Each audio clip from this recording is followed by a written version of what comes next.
आपल्या प्रत्येकाकडे आपली गेनमाळ झालेली आहे. आपल्या प्रत्येकाकडे आपल्या हातावरती परडी माळ आलेली आहे आणि त्या परडीमध्ये बाण आहे. आता ह्या बाणाची निर्मिती कशी झालेली आहे हे तुम्हाला ठाऊक आहे का? बघा, 9 दिवसांच्या नवरात्रीच्या 9 दिवसाच्या काळामध्ये आई जगदंबा, आई अंबा भवानी, आई माता आपली त्या महिषासुर या दैत्याशी ती युद्ध खेळत होती. परंतु रात्रीच्या प्रहारामध्ये, रात्रीच्या अंधारामध्ये हा दैत्य लपून छपून युद्ध करत होता. त्यामुळे त्याला मारणे हे कठीण होत चाललेलं.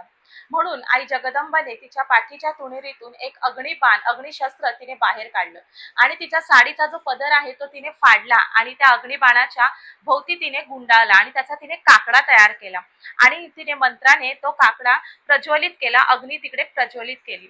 अशा प्रकारे त्या प्रकाशामध्ये, अग्निबाणाच्या प्रकाशामध्ये आई अंबाबाईने त्या महिषासूर नामक दैत्याचा वध केला आणि पुढे जाऊन आपण अंबाबाईचा बाण, ह्या बाणाने आपण तिची आरती करत आहोत. तर आजची माहिती तुम्हाला आवडली आहे, नक्कीच आवडली असेल. आपल्या कमेंटमध्ये आई अंबाबाईचा उदो उदो लिहायला विसरू नका.